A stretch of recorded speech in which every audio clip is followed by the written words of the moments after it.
ब्रह्मा विष्णु महेश अजर अमर नहीं है। इनका भी आविर्भाव अर्थात जन्म तथा तिरोभाव अर्थात मृत्यु होती है। प्रमाण के लिए देखिए देवी भागवत महापुराण। ब्रह्मा, मैं, विष्णु और शिव, यह तुम्हारी प्रभाव से जन्मवान है। हम तो जन्मवान है, हमारा तो जन्म होता है और मरते हैं, नित्य नहीं है, हम अविनाशी नहीं है। फिर इंद्रादि दूसरे देवता नित्य किस प्रकार हो सकते हैं? कृपया अवश्य सुनिए जगत गुरु तत्वदर्शी संत रामपाल जी महाराज के अमृत वचन। जिस समय जिस परब्रह्म के विषय में ज्ञान और अज्ञान से पूर्ण युक्तियों द्वारा इस प्रकार विकल्प किए जाते हैं, यानी ब्रह्मा जी कह रहे हैं कुछ सच्ची कुछ झूठी जो मैंने सुनी है वो बता रहा हूँ। उसने कुछ काल के बाद कुछ समय के उपरांत द्वितीय की इच्छा प्रकट की। उसके भीतर एक से अनेक होने के संकल्प उदित हुए। तब उस निराकार परमात्मा ने अपनी लीला शक्ति से अपने लिए एक मूर्ति की कल्पना की। इनका क्या मानना है कि परमात्मा मूलतः निराकार है और उसने फिर अपने आकार में आने की सोची, तब क्या बन गया? सदाशिव बन गया। अब देखो क्लियर होगा यहाँ से। उसने कल्पना की, मूर्ति की कल्पना की अपने लिए। उस निराकार परमात्मा ने अपनी लीला शक्ति से अपने लिए मूर्ति की कल्पना की। जो मूर्ति रहित परम ब्रह्म है उसकी मूर्ति यहाँ देखिए, भगवान सदाशिव हैं। अब सदाशिव कौन है ये देखना ध्यान से। ये किसको सदाशिव कहते हैं? अर्वाचीन और प्राचीन विद्वान उन्हीं को ईश्वर कहते हैं। उस समय एकाकी रहकर स्वेच्छानुसार विहार करने वाले उन सदाशिव ने अपने विग्रह से स्वयं ही स्वरूप भूता शक्ति की सृष्टि की, जो उनके अपने श्री अंग से कभी अलग होने वाली नहीं थी। उस पराशक्ति को प्रधान भी कहते हैं, प्रकृति भी कहते हैं, गुणवती माया, बुद्धि तत्व की जननी तथा विकार रहित कहा है। वह शक्ति अंबिका कही गई है। उसी को प्रकृति, सर्वेश्वरी, त्रिदेव जननी, तीनों देवताओं को उत्पन्न करने वाली उनकी माता, ब्रह्मा विष्णु महेश की माता, नेता और मूल कारण भी कहते हैं। सदाशिव द्वारा प्रकट की गई उस शक्ति की 8 भुजाएं हैं। हो गया क्लियर? अब ये दुर्गा के विषय में है और सदाशिव ये कौन है? ये काल है। आगे और क्लियर हो जाएगा। अब इसमें क्या सिद्ध हो गया कि प्रकृति भी दुर्गा को कहते हैं और प्रधान भी दुर्गा को कहते हैं। गीता अध्याय नंबर 14 के श्लोक नंबर 3 से लेकर और 3 से 5 में कति स्पष्ट किया गया है। ये काल कहता है, गीता बोलने वाला ब्रह्म कहता है कि दुर्गा तो मेरी प्रकृति तो मेरी पत्नी है, सब जीवों को उत्पन्न करने वाली माता है, मैं इसके गर्भ में बीज स्थापन करने वाला सबका पिता हूँ। और इन प्रकृति से उत्पन्न ये तीनों गुण इस जीव को कर्मानुसार यहाँ बांधे रखते हैं, जकड़े रखते हैं। तीनों गुण कौन से सिद्ध होगी? रजगुण ब्रह्मा, सतगुण विष्णु, तमगुण शिव जी। ये देखिएगा अध्याय 14 और सुनाता हूँ आपको। ताज़ा है, ये जल्दी समझ में आ जाएगा। ये देखिएगा गीता अध्याय नंबर, श्रीमद् भगवत गीता अध्याय नंबर 14 का और श्लोक नंबर 3 में,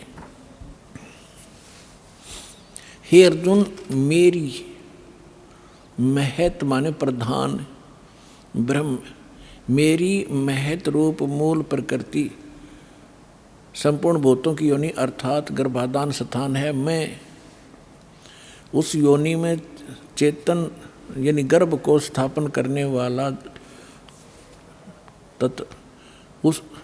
करता हूँ। उसके संयोग से, जड़ते इतने संयोग से नहीं, सब भूतों की, सब प्राणियों की उत्पत्ति होती है। 4 में क्या कहा है? हे अर्जुन, नाना प्रकार की सब योनियों में जितनी मूर्तियां अर्थात शरीरधारी प्राणी उत्पन्न होते हैं प्रकृति दुर्गा, उन सब की गर्भ धारण करने वाली माता है और मैं बीज स्थापन करने वाला पिता हूँ। और 5वें में क्या कहा है, हे अर्जुन, सतगुण रजगुण और तमगुण ये प्रकृति से उत्पन्न, दुर्गा से उत्पन्न ब्रह्मा विष्णु महेश, विष्णु ब्रह्मा महेश तीनों गुण, ये तीनों देवता अविनाशी जीव आत्मा को शरीर में बांधते हैं।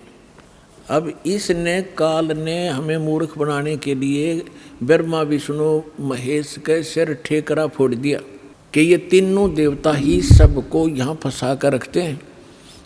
परमात्मा के ने आकर बताया, ब्रह्मा विष्णु महेश्वर माया और ये धर्म राया कहिए, इन पांचों मिल परपंच बनाया, वाणी हमरी लइए। ब्रह्मा विष्णु महेश दुर्गा और काल ने इन पांचों ने मिल कहिए परपंच रच रखा है। हमारी बात को गहराई से सोचियो बच्चों, परमात्मा ने कहा। अब ये सिद्ध हो ही रहा है, ये पांचों मिलकर जकड़े बैठे हमारे को। इन पांचों मिल जीव अटकाए, युगन युगन हम आन छुटाए, बंदी छोड़ हमारा नामम, अजर अमर है अस्थिर ठामम, अमर करूं सतलोक पठाऊं, ताते बंदी छोड़ कहाऊं। अब हम यहाँ अपने अपवित्र शिव पुराण को हमने फिर उठा लिया, श्रीमद् भगवत गीता को रख दिया, उसमें से इतना ही लेना था। अब देखिएगा, ये संक्षिप्त शिव पुराण हम पढ़ रहे हैं और 100 पृष्ठ पे पढ़ रहे थे। यहाँ आगे थे हम,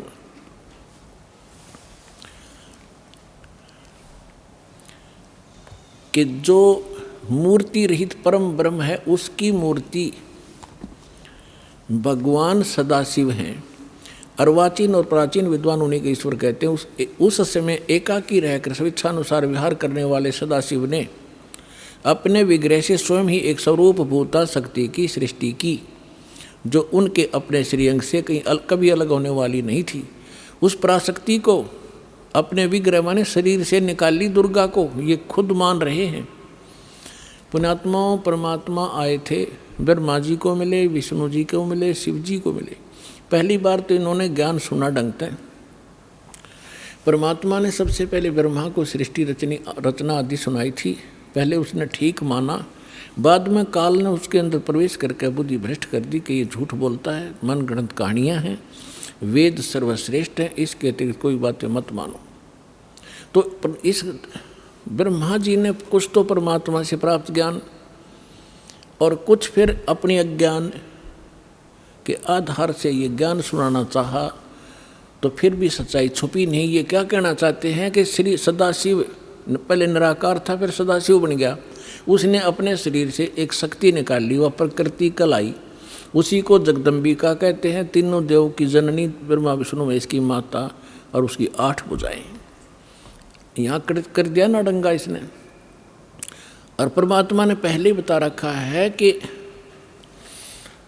जैसे दास ने सृष्टि रचना में आपको बहुत बार सुना है, उसमें आप खूब समझ चुके होंगे, तो उसी का कुछ अंश लेकर इसने यहाँ मिलावट की है। देखिएगा, उस समय एकाकी रहकर स्वेच्छा अनुसार विहार करने वाले सदाशिव ने अपने विग्रह से स्वयं ही एक स्वरूप भूता शक्ति की सृष्टि की, जो उनके अपने श्रीअंग से कभी अलग होने वाली नहीं थी। उस पराशक्ति को प्रधान प्रकृति गुणवती माया बुद्धि तत्व की जननी विकार रहित बताया गया।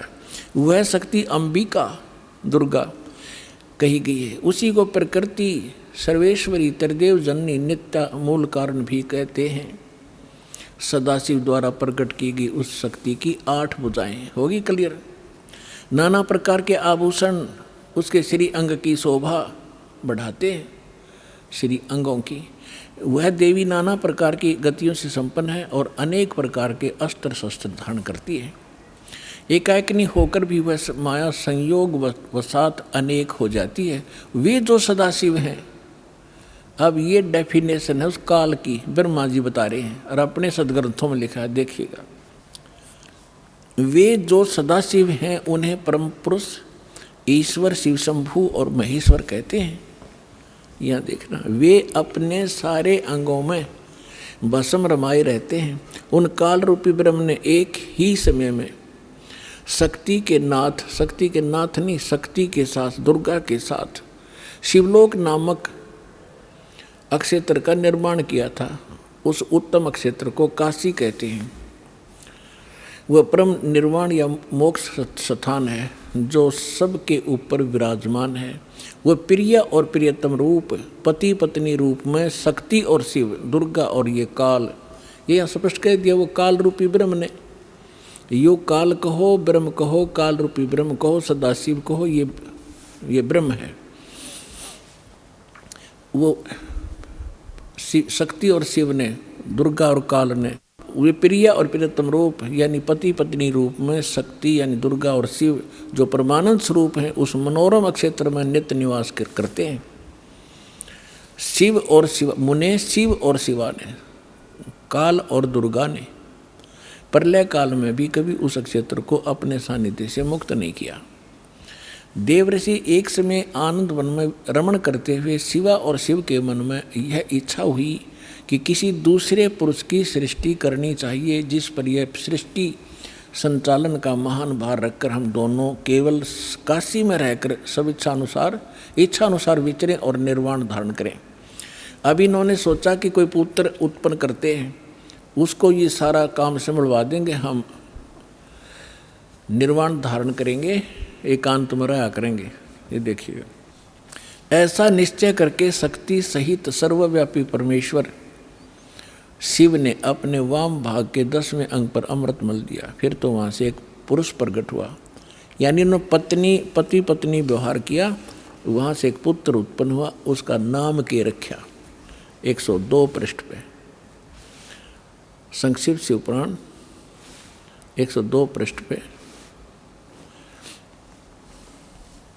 शिव ने कहा, वत्स, उस काल ने कहा, बेटा, व्यापक होने के कारण तुम्हारा विष्णु नाम विख्यात हुआ, विष्णु धर दिया तेरा नाम। अब फिर हम यहाँ आते हैं, ये हमने 6वां अध्याय पढ़ लिया रुद्र संहिता का। अब 7वां अध्याय 103 पृष्ठ पे ब्रह्मा जी कहते हैं, देव से तत्पश्चात कल्याणकारी परमेश्वर सांब सदाशिव ने, काल ने पूर्ववत प्रयत्न करके जैसे अपनी दुर्गा से विष्णु की उत्पत्ति की, मुझे अपने दाहिने अंग से उत्पन्न किया। बस बात खत्म। अब यहाँ समस्या आ गई अनुवादकर्ता ने, क्योंकि इनको ज्ञान तो था नहीं, इनका उद्देश्य फिर इसको सब उलट सुलट करना ही था। अब इसको समस्या पैदा होगी कि शिव से शिव की उत्पत्ति कैसे बताऊं। अनुवादकर्ता ने गोल मोल कर दिया। कहते हैं, चोर चुरावे तूंबड़ी और गड्ढे पानी में, वो गड्ढे हुआ ऊपर आवे, सच्चाई छानी ना। अब यहाँ आपको हम विद्वेश्वर संहिता, इसी शिव पुराण के अंदर एक अध्याय है, उसमें दिखाते हैं कि एक समय ब्रह्मा और विष्णु का झगड़ा हो गया। ब्रह्मा जी बोला, मैं तेरा बाप, विष्णु जी को, विष्णु जी बोले, मैं तेरा पिता, तो मेरे नाभि कमल से उत्पन्न हुआ। ब्रह्मा जी कहने लगे, मैं सारी सृष्टि का पिता, मैं प्रजापिता हूँ। इन सूखी फीत ला रहे थे आप पे। इन दोनों का युद्ध हो गया इससे बात पे। तो इस काल ने सोचा लड़का मरेंगे, और मैंने इनसे सृष्टि रचवानी अपने खाने के लिए। इनके बीच में एक स्तंभ, एक लिंग खड़ा कर दिया सफ़ेद तेजों में, बहुत ही विस्तार, जिसकी और छोर भी इन दोनों को नहीं पाया। तो लंबा कथा ना बना के, तो आपने खूब पढ़ रखी है, हम अपने मतलब की सुनेंगे। तो उसी समय ये खुद भी वहाँ अपने पुत्र शिव के रूप में, सदाशिव रूप में आकर खड़ा हो गया। फिर इनको लग गया ज्ञान समझाने। देखिएगा, ये है ब्रह्मा विष्णु लड़े थे, इनके बीच में स्तंभ खड़ा कर दिया। संक्षिप्त शिव पुराण 24 पृष्ठ पे, गीता प्रेस गोरखपुर से प्रकाशित, सचित्र मोटा टाइप के। और ये विद्वेश्वर संहिता 25 पृष्ठ पे। यहाँ से थोड़ा सा हम लिंक लेंगे इसका। ब्रह्मा और विष्णु ने पूछा, प्रभो, सृष्टि आदि 5 कृत्यों के लक्षण क्या हैं, यह हम दोनों को बताइए। भगवान शिव बोले, युकाल बोला, मेरे कृत्यों को समझना अत्यंत गहन है, तथापि मैं कृपा पूर्वक तुम्हें उनके विषय में बताता हूँ। अब हम ज़्यादा ना पढ़ें, ये देखिएगा। अब 26 पे क्या लिखा है? पुत्रो, काल कहता ब्रह्मा और विष्णु को, पुत्रो तुम दोनों ने तपस्या करके प्रसन्न हुए मुझ परमेश्वर से सृष्टि और सतिथि दोनों नामक 2 कृत्य प्राप्त किए हैं। ये तुम दोनों को बहुत प्रिय है। इसी प्रकार मेरी विभूति स्वरूप रुद्र और महेश्वर ने, यू में नहीं है, ने 2 अन्य उत्तम कृत सहार और तिरोभाव मुझसे प्राप्त किए हैं। सिद्ध जो दास करना चाहा था, 2 पुत्र तो ये हो गए इसके, ब्रह्मा और विष्णु, जो वहाँ कति क्लियर हो गया, इनका जन्म हुआ दुर्गा से। अन्यों का 2 और है मेरे बेटे, रुद्र और महेश्वर, तो हो गए 4, और 5वां बोल रहा है। अब और थोड़ा सा क्लियर करते हैं। अब यहाँ 26 पर हम पढ़ ही रहे थे, यही देखिएगा। अब 26 पर हम पढ़ रहे थे, यही इसके विद्वेश्वर संहिता के यहाँ पर हम पढ़ रहे थे नीचे। पुत्रो, यहाँ फिर इसका और थोड़ा सा लिंक है। ये क्या कहता है? मैंने पूर्व काल में अपने स्वरूपभूत मंत्र का उपदेश किया है, जो ओंकार के रूप में प्रसिद्ध है। वह मंगलकारी मंत्र है। सबसे पहले मेरे मुख से ओंकार ओम प्रकट हुआ, जो मेरे स्वरूप का बोधक करने वाला है। ओंकार वाचक है, मैं वाच्य हूँ। ये मंत्र मेरा स्वरूप ही है। प्रतिदिन ओंकार का निरंतर स्मरण करने से मेरा ही यानी काल का ही स्मरण सदा सिमरण होता है। मेरे उत्तरवर्ती मुख से अकार का, पश्चिम मुख से उकार का, दक्षिण मुख से मकार का, पूर्ववर्ती मुख से बिंदु का और मध्यवर्ती मुख से नाद का प्राकट्य हुआ है। इस प्रकार 5 अवयवों से युक्त ओंकार का विस्तार हुआ है। इन सभी अवयवों से एकीभूत होकर यह प्रणव यानी एक ओम अक्षर हो गया। अपने आत्माओं इन सदग्रंथों का दूध सा काट दिया कति दास ने परमात्मा की कृपा से। अब ये सिद्ध हो गया कि ये जो ओम मंत्र है, वो ओम मंत्र है जिसका जो ब्रह्म का है, और ये उनको समझा रहा है। ये इनका पिता है ब्रह्मा विष्णु महेश का, ये सदाशिव है। इसको काल रूपी ब्रह्म भी सदग्रंथों में भी कहा है, परमेश्वर ने भी कहा है। अब श्रीमद् भगवत गीता अध्याय नंबर 8 के श्लोक नंबर 13 में भी गीता यही ज्ञान दे रहा है और कह रहा है मेरा एक ओम मंत्र है। ये देखिएगा, गीता अध्याय नंबर 8 का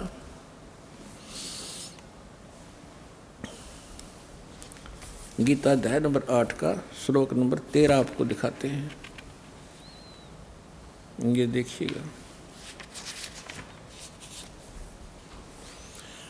अध्याय 8 श्रीमद् भगवत गीता अध्याय 8 और मंत्र नंबर 13।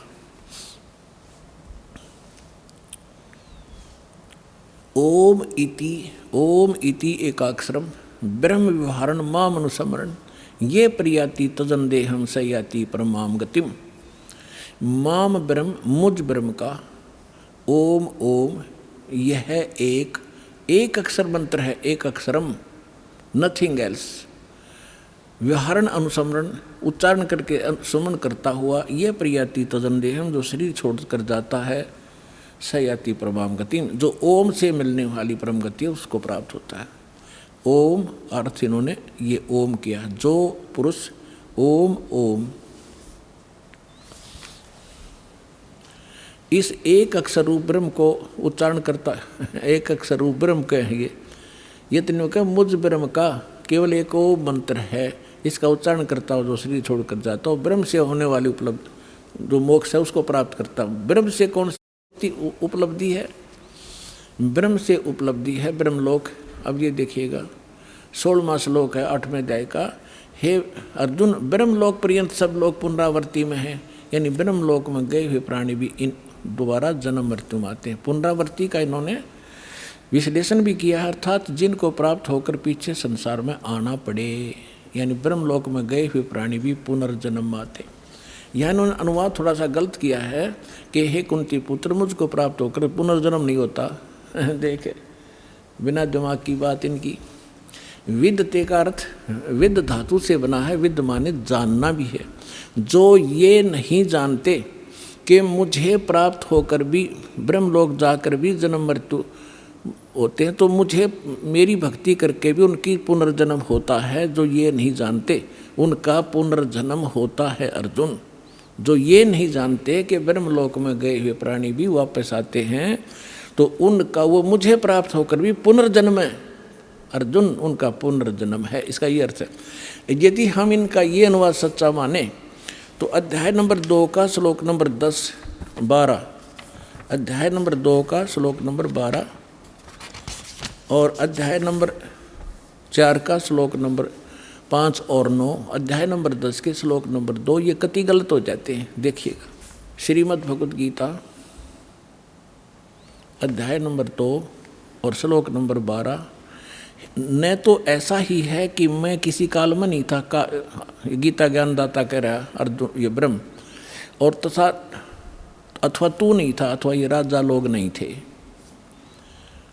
और न ऐसा ही है कि इससे आगे हम तुम सब नहीं रहेंगे। और इसके साथ ही देखना है, इसी दूसरे अध्याय का 17वें श्लोक में स्पष्ट कर दिया है कि अविनाशी तो उसको जान जिससे ये संपूर्ण, अविनाशी तो उसको जान,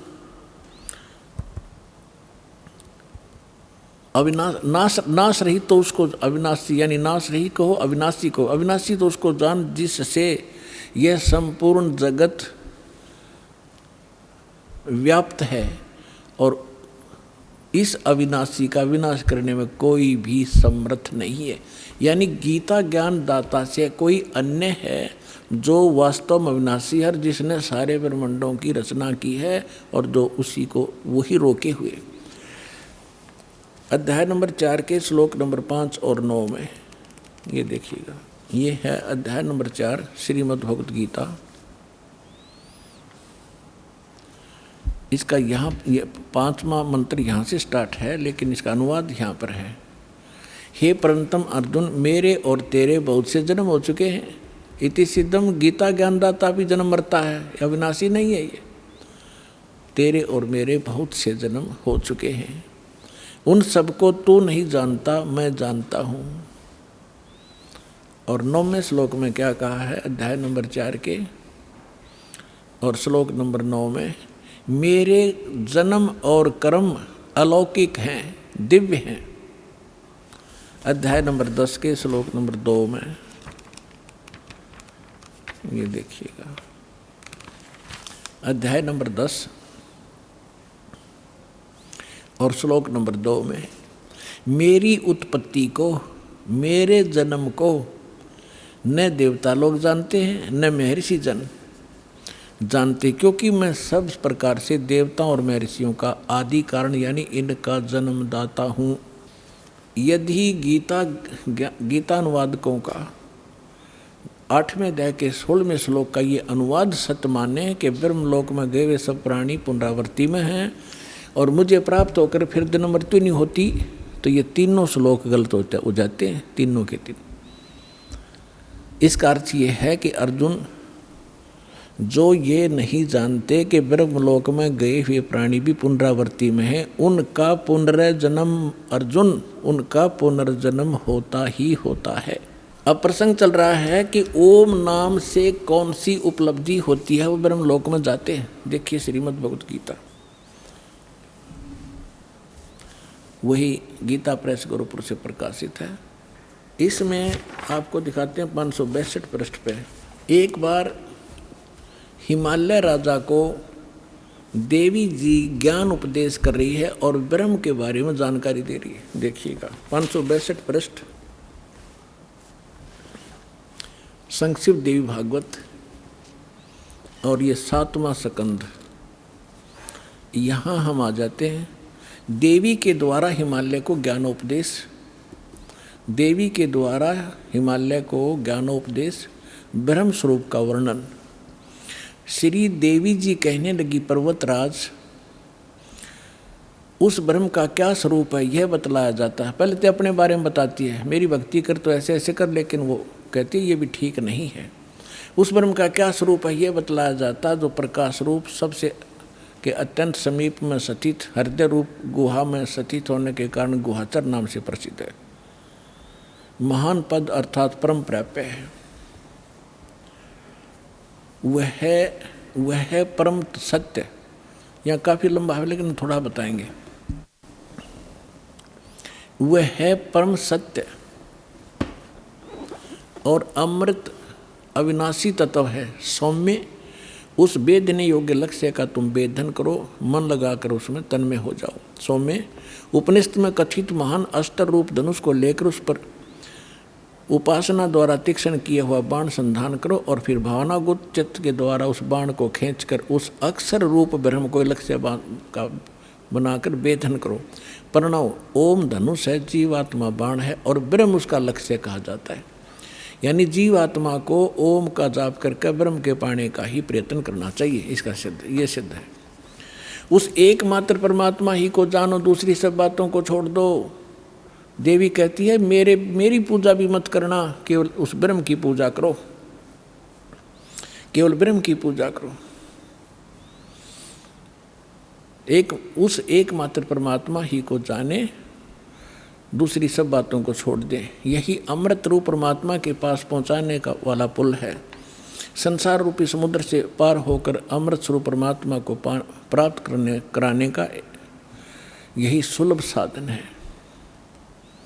इस आत्मा का, इस परमात्मा का ओम के जप से के साथ ध्यान करो, ओम का जाप करो।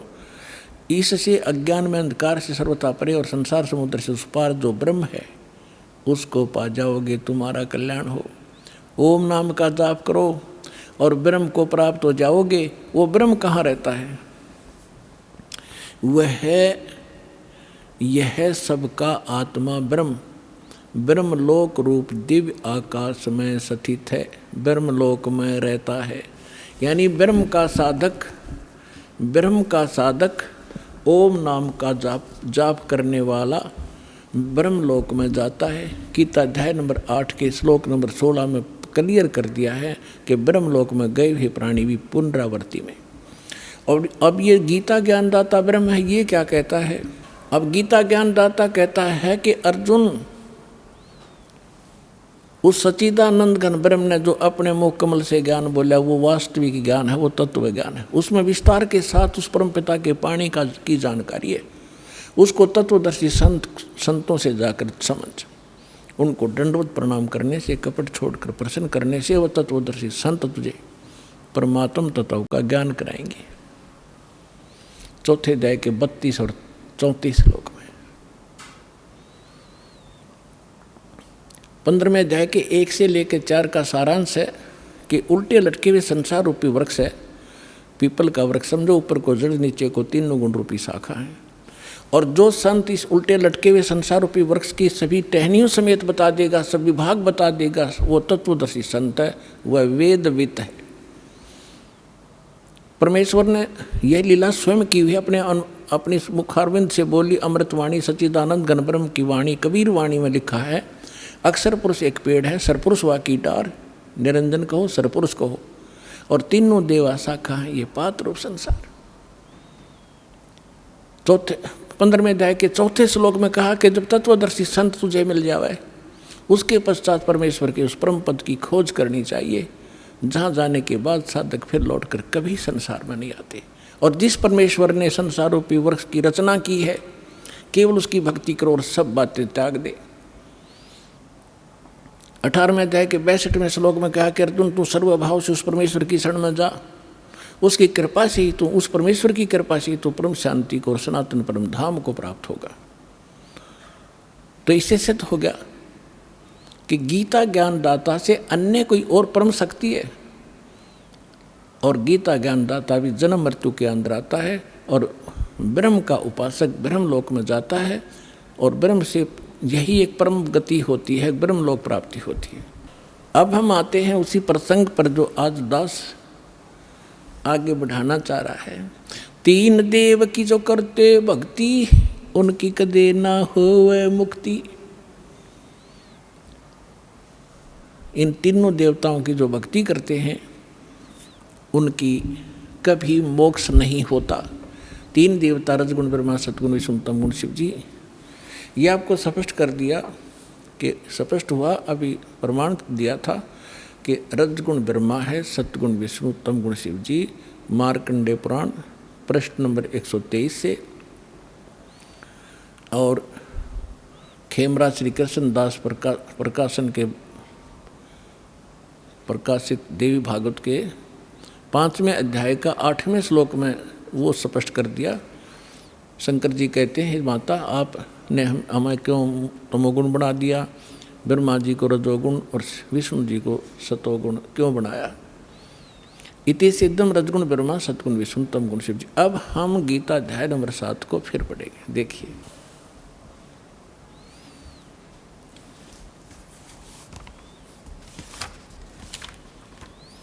अब हमने यहाँ तक पढ़ लिया इसको। अब ये क्या कह रहे हैं कि देखिएगा अध्याय नंबर 7 का श्लोक नंबर 2 कि मैं तेरे लिए इस विज्ञान सहित तत्व ज्ञान को पूर्णतः कहूँगा, जिसको जानकर संसार में फिर कुछ भी जानने योग्य शेष नहीं रह जाता। फिर ये तीसरे में बता दिया है कि हजारों मनुष्यों में कोई एक माने सिद्ध है, माने भगवान प्राप्ति के लिए हजारों में कोई एक आधा कोशिश कर रहा है भगवान पाने की, ना को केवल तो फॉर्मलिटी करते हैं। और यत्न करने वालों में भी कोई एक आधा ही मुझ तक पहुंचता है, इसका ये अर्थ है कहने का। और जो मुझे तत्व से जानता है। अब प्रमाण है, जैसे दास बहुत बार सत्संग में सुनाता है कि ये स्वर्ग का राजा इंद्र एक बार मार्कंडेय ऋषि तपस्या कर रहे थे, उसने अपनी पत्नी भेज दी और फिर भी वो टस से मस नहीं हुए। फिर स्वयं इंद्र पहुंच गया कि ले मार्कंडेय जी तुम इंद्र का राज ग्रहण करो, हम हार गए तुम जीत गए। लेकिन मार्कंडेय ऋषि ने कहा था कि मुझे तेरे इंद्र की राज की आवश्यकता नहीं, मैं तो ऐसे स्थान पर समाधि लगा रहा हूँ ब्रह्मलोक में। और इंद्र को कहने लगा कि आजा तुझे ब्रह्मलोक का सैल करा दूँ, वो ज्ञान बता दूँ, त्याग दे इस इंद्र के राज को। अब उसने वो केवल इसी ब्रह्म को ही तत्व से जानता था, इस ब्रह्म को ही फाइनल मान रहा था कि ये पूर्ण परमात्मा है मार्कंडेय ऋषि, तो उसने वही सेटिंग थी। तो ये कहना चाहता है कि जो मुझे ही फाइनल मान रहा है तो मेरी भक्ति करता है, वो भी हजारों में कोई एक आधा, नहीं तो नीचे के देवी देवताओं तक सीमित हैं लोग। ये सारा इस 7वें अध्याय का ये निष्कर्ष समझ लेना। फिर आगे देखिएगा, इसी 7वें अध्याय का ये चौथा और 5वां श्लोक आपको बता, ये पृथ्वी जल अग्नि वायु आकाश मन बुद्धि और अहंकार भी इस प्रकार ये 8 प्रकार से विभाजित मेरी प्रकृति यह तो जड़ प्रकृति है अपरा, और हे महाभाव से दूसरी जिसे सारा संपूर्ण जगत धारण किया जाता है मेरी चेतन प्रकृति जीव रूपा ये चेतन प्रकृति समझो। अब 6 में कहा है, ऐसा समझकर संपूर्ण भूत सभी प्राणी इन दोनों प्रकृतियों से मैं संपूर्ण जगत का प्रभाव अर्थात प्रलय का कारण हूँ, इनका जन्म और इस सब का मैं ही कारण हूँ। अब हम यहाँ आ जाते हैं। अब ये क्या कहता है, अब हम ज़्यादा ना पढ़ें, सो देख 7वें में क्या कहा कि अर्जुन मैं बुद्धिमानों की बुद्धि और बलवानों का बल हूँ, संपूर्ण प्राणियों का सनातन बीज मुझको जान, और बुद्धिमानों में बुद्धि तेजस्वों की का तेज मैं ही हूँ। और 11वें में क्या कहा है कि हे भरतश्रेष्ठ मैं बलवानों का आसक्ति और कामना से रहित बल अर्थात सामर्थ्य हूँ। कहने का भाव ये है कि मैं बलवानों का बल और बुद्धिमानों की बुद्धि इनकी मेरे हाथ में है। जैसे महाभारत के अंदर अर्जुन को बल दे दिया, ना जाने कितनी हत्या कर डाली, और जब श्री कृष्ण जी का वध हो गया कर दिया एक शिकारी ने, और सारे यादव लड़का मर गए कट के गंगा के किनारे पे, जमुना के किनारे पे। तो फिर अर्जुन सभी गोपियों को लेकर आ रहा था द्वारका की सभी स्त्रियों को कृष्ण जी के आदेश अनुसार। उसके पास वही धनुष था जो महाभारत में उसने करोड़ों जीव मार दिए थे। और रास्ते में भी लोनो पीटा, सारी कुछ औरतों को भी ले गए घसीट के, उनके गहने तोड़ ले गए, लूट ले गए। अर्जुन खड़ा खड़ा कांपा है, उसका हाथ नहीं उठा। तो जब वो जालिए, जब उसकी बुद्धि ने काम किया कि कृष्ण ने मुझे हमारे साथ सब सदा धोखा ही धोखा दिया, जब मुझसे नाश कराना था महाभारत में, जब तो ताकत दे दी, ना जाने कितने जीव मार दिए मैंने कति उछल उछल के, और आज मैं खड़ा खड़ा पिट रहा हूँ, मेरे हाथ भी ना उठते। तो यहाँ परमात्मा कहता है तुमने नंबर गलत मिला रखा है, तुम श्री कृष्ण को दोष दे रहे हो। श्री कृष्ण दोष ये नहीं था, ये काल है सारा जड़, इस बीमारी की जड़ ये काल है, ये करवा रहा है। ये खुद कहता है बुद्धिमानों की बुद्धि और बलवानों का बल मैं हूँ। श्री रामचंद्र जी की सीता उठी विष्णु जी की, अब उसने खुद नहीं मालूम सीता ने कौन उठा ले गया, बुद्धि ऑफ कर दी।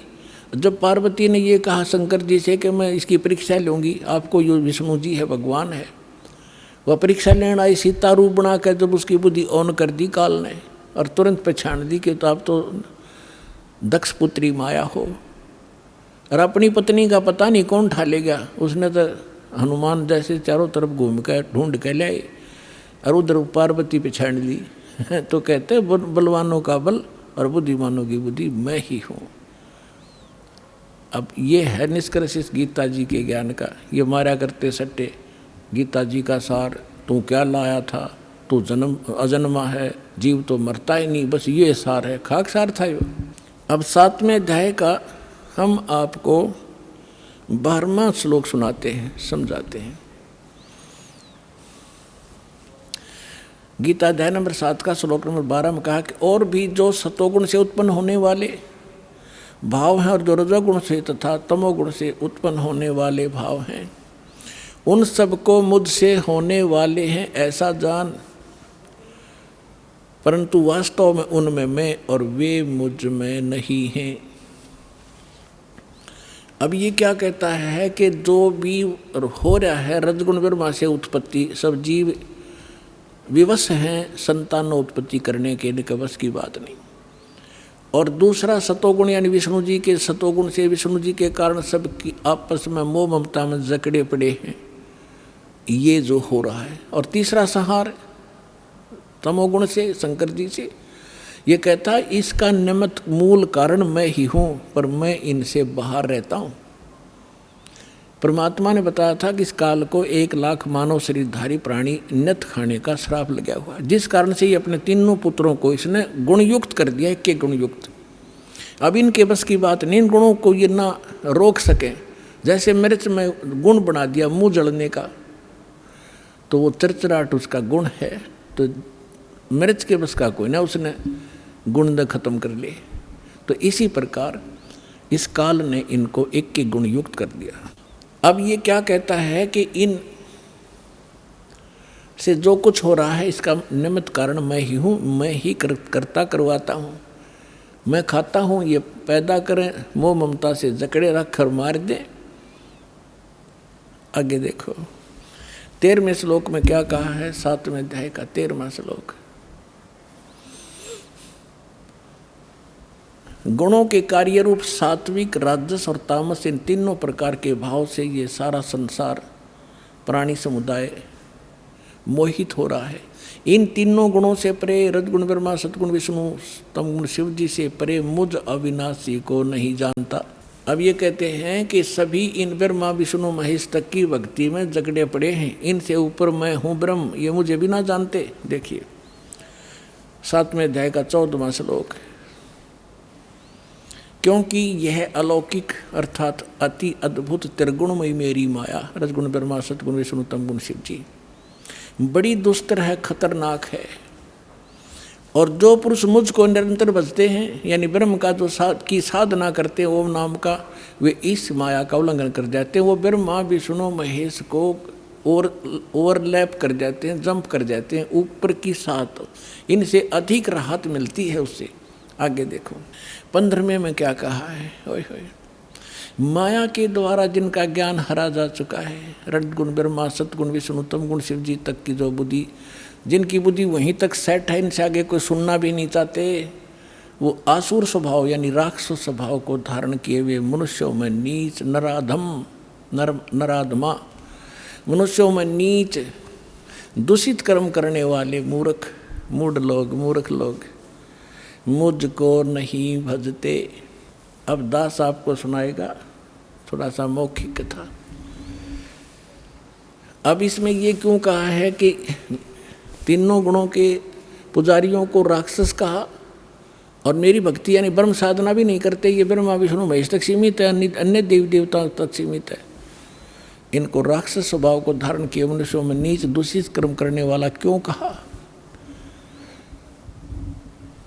ब्रह्मा जी ने रजगुण ब्रह्मा जी की साधना की थी, भक्ति की थी, हिरण्यकशिपु ने अंडरस्टूड है, राक्षस कहलाया, अपने बेटे का दुश्मन बन गया और कुत्ते वाली मौत मारा गया। तमगुण शिव की भक्ति की थी रावण ने, और आपको पता उसकी कैसी गति हुई, राक्षस कहलाया। और एक भस्मागिरी नाम का शिव का पुजारी था और उसने भगवान शिव के कैलाश पर्वत पे उनके गेट के सामने 12 वर्ष तक भक्ति करी, ऊपर न पैर नीचे न सिर, सिरासन पर। एक दिन पार्वती ने प्रार्थना की, आप तो महादेव हैं, समर्थ हैं, आपका पुजारी क्या मांगता है, दे दे इस बालक को। भगवान शिव ने कहा कि मांग भस्मागिरी, क्या मांगता है? भस्मागिरी ने कहा ऐसे नहीं, आप वचनबद्ध हो तब मांगू।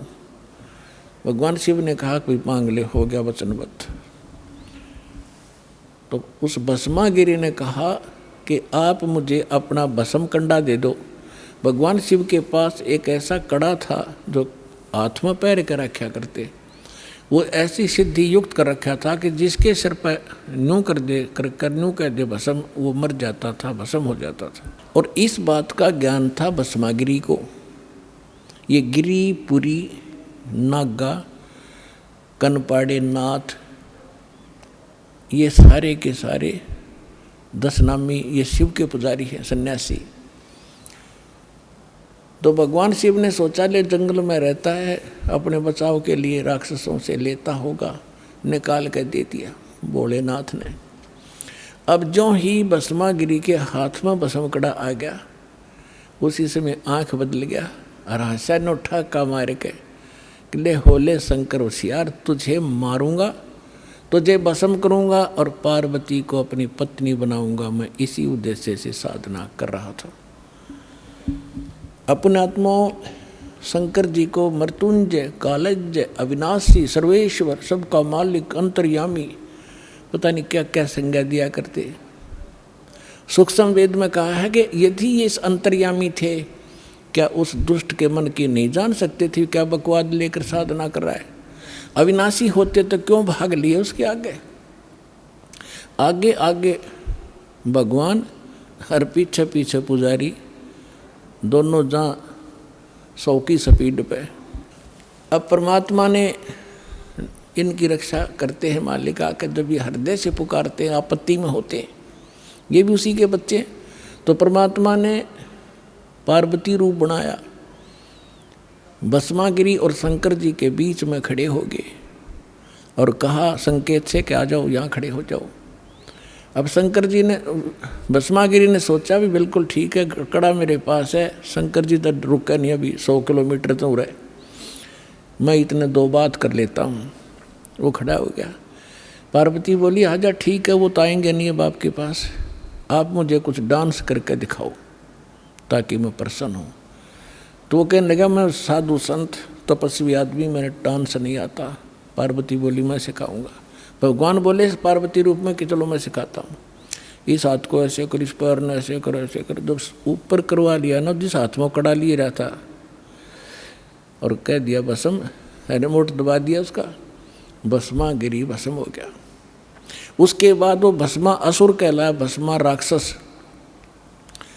फिर कड़े को लेकर भगवान शिव को का दिल डटा। जब उसने राख देख ली ना शंकर भगवान ने इसकी भस्मासुर की, जब दिल की धड़कन, उसका पल्स रेट सेट हुआ था। ये तो इन 2 गुणों के पुजारियों की दशा दिखा दी, सुना दी। अब वैष्णो जी के पुजारियों की और कथा सुनाते। एक बार कुंभ का मेला भरा था हरिद्वार में, उस समय ये सभी गिरिपुरी जितने भी ये त्रिगुण उपासक हैं अपने अपने ग्रुप में जाकर वहाँ इकट्ठे हो जाते हैं। पुरियों में पुरी, गिरियों में गिरी, नाथों में नाथ, ओगड़ों में अगड़, नागाओं में नागा, वैष्णो में वैष्णो। और जो नहाने का ये समय निर्धारित करते हैं, हर की पैड़ी के ऊपर वो पर भी लगी थी। इनका अपना बनाया बस है ये मनगढ़ंत कहानियाँ। फिर भी उस अनुसार वो उस नहाने के लिए सबसे पहले नागा पहुँच गए हर की पैड़ी के ऊपर।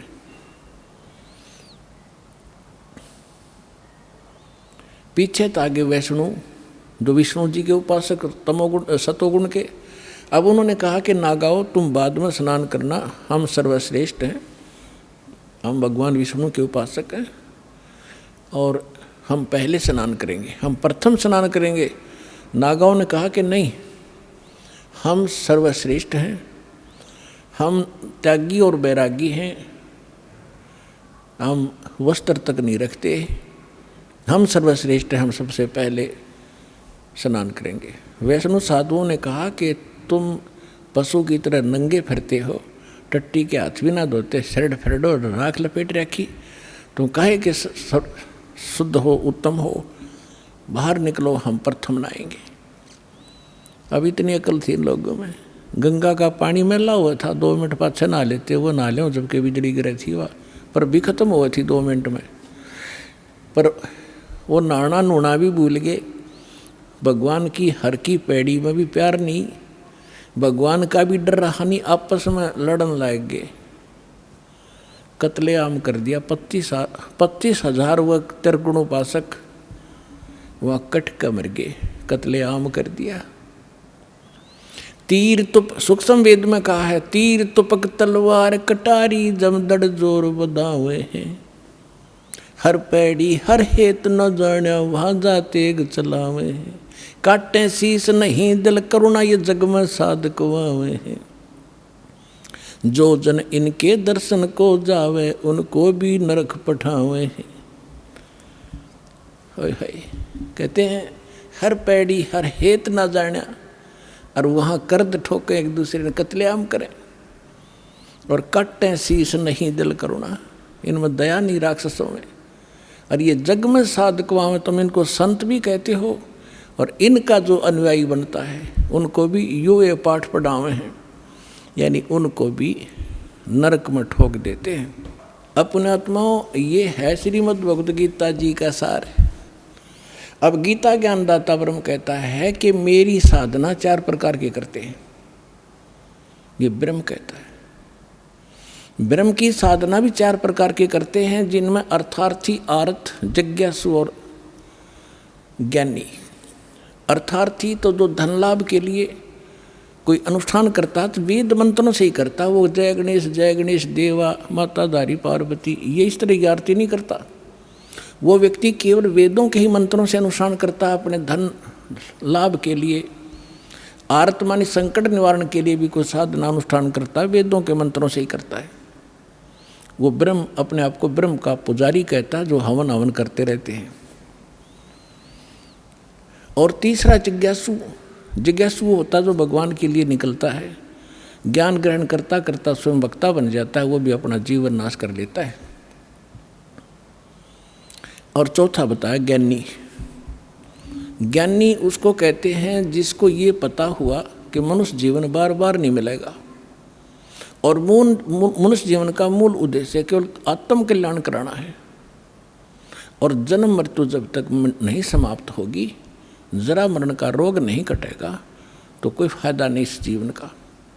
उनको ये भी ज्ञान हो जाता है कि पूर्ण मोक्ष इन देवी देवताओं की पूजा से नहीं होगा, वो ज्ञानी कहलाते हैं। वो एक समर्थ शक्ति से ही, परमात्मा से, परमेश्वर से, परम अक्षर ब्रह्म से, पूर्ण परमात्मा से ही संभव है, इतना उनको ज्ञान हो जाता है। लेकिन ये ज्ञान तो हो गया, लेकिन उस रोग का नाश की दवाई उनके पास थी नहीं। ये तो उनको पता लग गया कि देवताओं से मोक्ष नहीं होगा, लेकिन होगा पूर्ण ब्रह्म से। उन्होंने गलती से आप पर निष्कर्ष करके यजुर्वेद अध्याय नंबर 40 के मंत्र 15 में देख लिया, ओम कर्तु समर कल्बे समर कर्तुम समर वायु अनिलम अथिदम भस्मांतम शरीरम। जैसे गीता अध्याय नंबर 8 के श्लोक नंबर 13 में आपको दिखाया था, यही जो का तू वही मंत्र का सारांश है कि अंतिम सांस तक ओम नाम का जाप करते हुए जो शरीर छोड़कर जाता उसका अमरतम, उस ओम से होने वाली जो परम गति है वो प्राप्त होती है। इसलिए ओम करतु समर, ओम नाम का जाप काम करते करते श्रवण करो, विशेष कसक के साथ श्रवण करो और मनुष्य जीवन का मूल कर्तव्य जानकर ओम का सेवन करो। ये तो है ओम की जानकारी। लेकिन कहते हैं गुरु बिन काहू न पाया ज्ञाना, जो थो था बुस छड़े मूड किसाना। गुरु बिन वेद पढ़े जो प्राणी, समझो न सौर रहे अज्ञानी। 40वें अध्याय यजुर्वेद के 10वें मंत्र में कहा है कि कोई तो परमात्मा को संभवात कहता है। संभवात माने उत्पन्न होने वाला राम और कृष्ण रूप में, यानी अवतार धारता है। कोई कहता वो असंभवात, वो कभी जन्म नहीं लेता, जन्मा है वो तो निराकार है। वो परमात्मा कैसा है उसकी जानकारी धीराणाम तत्वदर्शी संत बताते हैं, उनसे सुनो। गीत वेद ज्ञानदाता भी वही है, गीता ज्ञानदाता भी वही है। अब 40वें अध्याय के 15वें श्लोक में तो अपनी साधना बता दी, और 40वें अध्याय के 17वां श्लोक अंतिम श्लोक है यजुर्वेद का और 40वें अध्याय का, उसमें कहा है कि वो पूर्ण परमात्मा तो गुप्त है। ये देखिएगा, यजुर्वेद देखिएगा, और ये अनुवाद भी देखो कमाल की बात इस महर्षि दयानंद जी के द्वारा किया गया है। हाय हाय,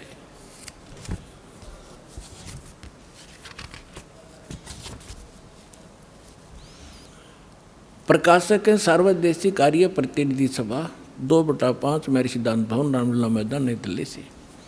यजुर्वेद महर्षि दयानंद ने इसका अनुवाद किया, और ये कहाँ से छपा यहाँ से देखिएगा। अब इसका हम अंतिम 40वां अध्याय है, इसका थोड़ा सा हिंट देंगे 10वें अध्याय का, 10वें श्लोक का। ये 44वां अध्याय माने 40वां अध्याय यजुर्वेद का, और यहाँ देखिएगा 10वां मंत्र है इसका। इसमें लिखा है, हे मनुष्यों, जैसे हम लोग धीराणाम माने मेधावी योगी विद्वान यानी तत्वदर्शी संतों से जो वचन सुनते हैं, जो वे लोग हमारे प्रति विचक्षण माने विस्तार पूर्वक कहते हैं, वे लोग संभवात संयोग जन्य असंभवात उत्पन्न नहीं होने।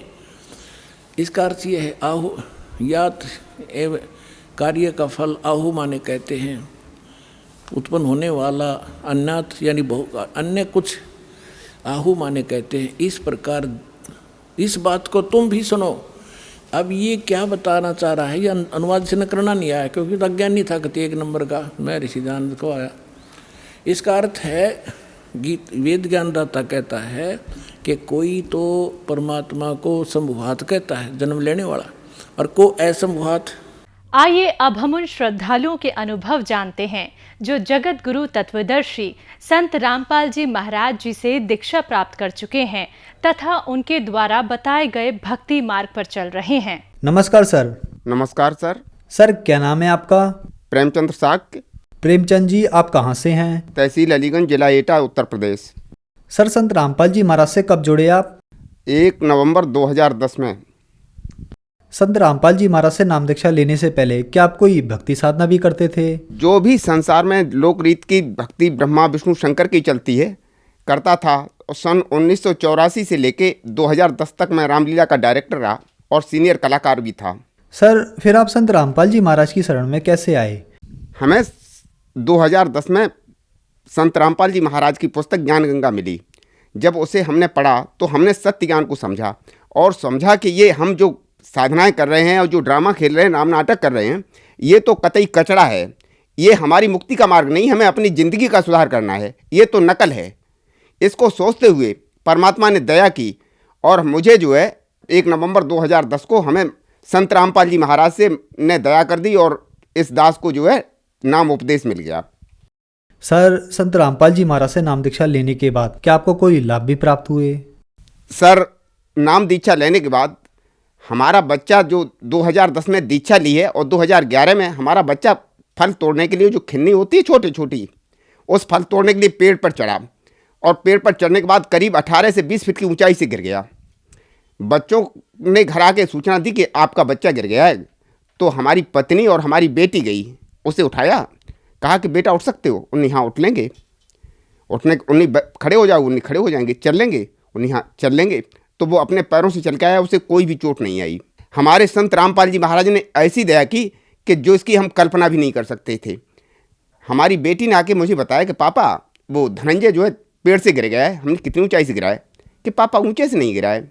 रामपाल जी महाराज ने मुझे पहले बताया था कि एक बच्चा इनमें से गिरेगा आपका।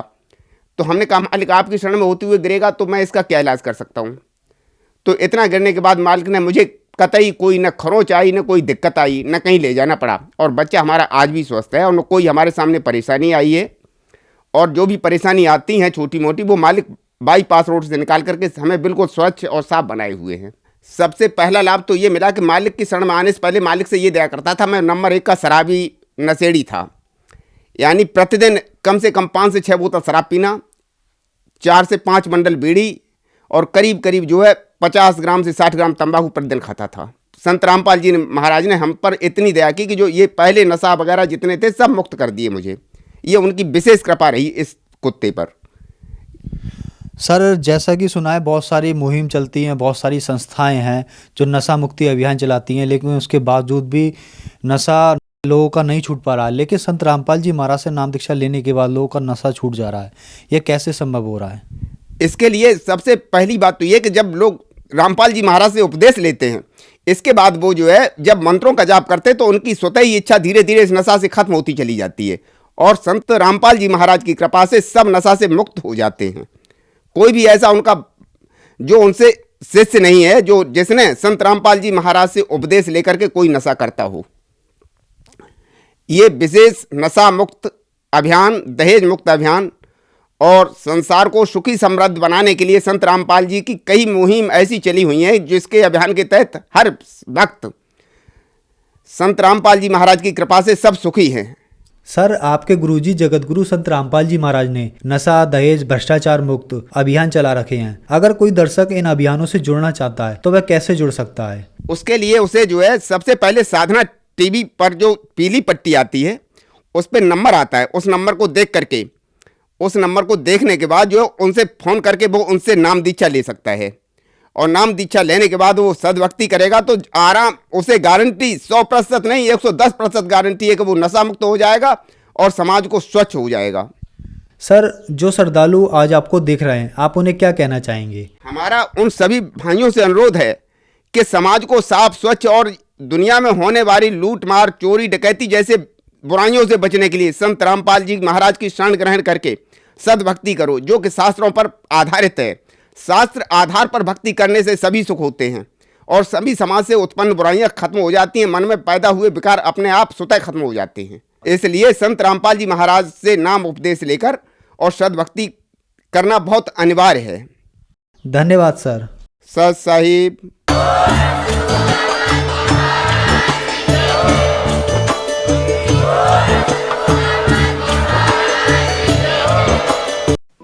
आप सुन रहे थे जगत गुरु तत्वदर्शी संत रामपाल जी महाराज के मंगल प्रवचन। अधिक जानकारी के लिए संपर्क करें।